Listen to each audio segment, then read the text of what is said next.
Let's talk about Alzheimer's. There's some recent information that I want to share with you that debunks this idea of amyloid plaquing causing Alzheimer's. There was a whistleblower, Professor Matthew Schrag, MD, PhD, who did a deep dive and analysis on a foundational research study that was done in 2006, linking that amyloid plaquing in your brain to Alzheimer's, okay? Now you have to realize that all the funding and the studies after that was based on this study. And if I'm not mistaken, they actually injected this amyloid plaquing into the brains of animals, and then they got dementia. So that was a study that a lot of research were looking for to be able to continue their research. Because so many studies at the time did not show positive improvement when they tried to lower plaquing or trying to block plaquing in the brain. So in other words, this theory of plaque causing Alzheimer's just never took off. It never showed results. And very unfortunately, a lot of people are depending on research to come up with an answer, a cure, a solution for a long time. And basically for decades, they've been focusing on the wrong target. A similar thing happened with this cholesterol, being the bad guy. This hyper focus on cholesterol is the root of your heart problems has been going on since the 50s, all based on some research in the 50s where they selectively omitted certain information out of that study, which gave you the different conclusion that cholesterol was bad. And of course, it also happened with this theory of depression being a chemical imbalance. They recently found that there's no evidence showing that people who are depressed have a chemical imbalance, the very foundation that all these drugs are based on. Now, before I get into what I believe is causing this problem, let's first talk about the early symptoms of Alzheimer's. You have a problem remembering recent events, okay? You also have a problem trying to find words. You have an issue with spatial location. Trying to navigate through town without a GPS is very difficult. And this relates to a part of the brain called the hippocampus, which is all about trying to locate yourself in space. And that's the first thing that happens with Alzheimer's. The hippocampus starts to shrink. You also tend to get a loss of smell and also mood swings. So to figure this problem out, we have to first look at what we truly know, okay? Well, we do know in Alzheimer's that the brain does shrink, and it starts off with the hippocampus. We also know that people who are getting Alzheimer's are getting younger and younger. People who are 45 years old, even people in their 30s and even 20s are getting Alzheimer's, which is insane. They also have found a high correlation between hyperinsulinemia, high insulin, and insulin resistance, and Alzheimer's. And like I said before, they found that treating amyloid plaquing just doesn't produce results. It's not fruitful. And they also talk about a risk factor involving APOE, which I'm not going to get into in this video, but all you really need to know is that this is related to LDL, which, by the way, is increased with this right here, hyperinsulinemia. And I'm going to touch a little more on this in a bit. But what I did is I started looking at alternative theories to Alzheimer's, okay? And I looked through a lot of data, and I spent a lot of time with dead ends until I found an alternative theory that just makes a lot of sense because there's a lot of additional information that aligns with this theory. And this alternative theory is based on that Alzheimer's is a lysosome storage problem. Now, what is a lysosome storage problem? It's a little factory in the cell that helps you recycle and clean up garbage. So you have these lysosomes in your cells, you have them in your neurons. So apparently the garbage disposal recycler mechanism is broken. I mean, if you had no way of getting rid of your trash in your house and it started building up, it would eventually leave your house unlivable, okay? Because of the garbage, the toxicity. Well, that's exactly what's happening with Alzheimer's.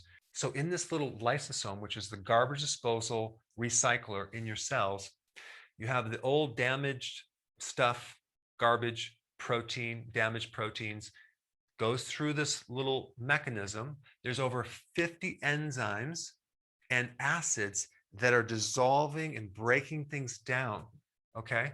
And it spits out on the other side these renewed building blocks so your body can be very efficient and build new cells.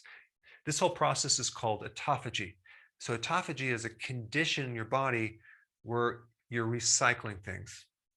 So now the question is there any data that backs this theory up? And the answer is yes. It just so happens there's a very common mutation with a gene, PSEN1, which, if there's a problem, a mutation with that gene, you're going to have a big problem getting rid of the junk out of your cells, okay? And apparently the mutation of this gene has, for a long time, been known to cause Alzheimer's. So that aligns with this theory as well. There's also a patent that I found, which I'm going to put all the stuff down below, which involves enhancing the function of your lysosomes, okay? There are certain drugs that can be used to help improve or enhance this function of the lysosome. And so these are the two drugs right here. And this one decreases neurodegeneration. And this drug right here enhances neurogenesis. They're rebuilding the creation of new neurons. Now, are there any studies that link autophagy to Alzheimer's? And yes, there is. There's quite a few. In fact, in these studies, it shows that Alzheimer's is a problem with autophagy. And then the question is, what would trigger autophagy? Well, this is where I'm going to go right now. But you have to realize that the most potent thing to trigger autophagy is fasting. And there's a tremendous amount of research showing that fasting improves Alzheimer's, okay? So a lot of these factors align with this theory. So to date, I think this right here is the most likely real cause of Alzheimer's. All right, so next question is, of course, for those people that don't like to take drugs because there's side effects, are there any natural versions of these drugs that could potentially enhance the lysosome? Well, yes, there are a lot of things you can do to enhance the lysosome function as well as autophagy.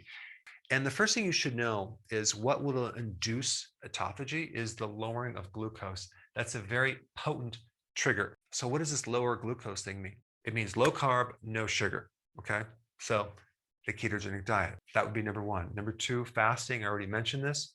If I personally had Alzheimer's, okay, or my wife had Alzheimer's, I would get them, well, she's already on intermittent fasting, but I would get them on OMAD, 1 meal a day. And every single week, I would do a 48-hour fast. Well, you might be saying, well, what if the person's too thin? You know, that's going to be a problem. Listen, I would much rather have someone too thin or myself be too thin than get Alzheimer's. My mother-in-law had Alzheimer's, and I went to the assisted living home where she was, and it was devastating to see all these people with Alzheimer's and their spouses coming to visit them, sitting with them, trying to communicate with them. In fact, that's probably one of the most devastating things that can happen to a loved one, Alzheimer's, because you basically lose your ability to think, communicate, and it's just tragic. And of course, when I was there and I was watching what they were feeding them, it was snacks between meals, it was pure carbohydrates. All right, number three, I looked up and I found some fascinating research on how you can use certain herbs that have effects that enhance the lysosome, as well as increasing autophagy. And the number one thing that I found is curcumin that comes from turmeric. Amazing properties, not just for improving your cognitive function. I mean, it's good for a lot of things, but it specifically improves and enhances the lysosome, which is fascinating. Number two, pine bark. Specifically, pycnogenol in pine bark has certain properties that can help enhance the lysosome. We also have the herb thunder god vine and green tea extract, okay? Specifically, EGCG has significant effects of increasing autophagy. Omega-3 fatty acids, specifically DHA, has great effects increasing autophagy. I also found data on small chain fatty acids increase autophagy as well. And you get small chain fatty acids from your microbes. Your microbes make these fatty acids from the fiber you eat. And I'm talking about like salads, so that fiber hits the microbiome, and then they make these small chain fatty acids, which are very similar in chemistry to ketones. So going on the ketogenic diet, reducing glucose, and also increasing these right here, increasing ketosis is the beneficial thing. Exercise is also another significant inducer of autophagy. So we want to include that. And then we have sleep, cruciferous vegetables, certain phytonutrients in extra virgin olive oil. Make sure you get the real stuff. And lastly, heat and cold therapy. So in summary, Alzheimer's is not about getting rid of plaque. It's about getting rid of the garbage that accumulates in the lysosome, and you do that by enhancing autophagy.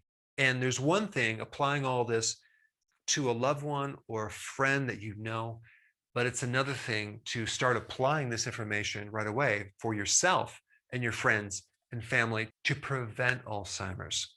And for those of you that want to learn how to do fasting, I put this video up right here. Check it out.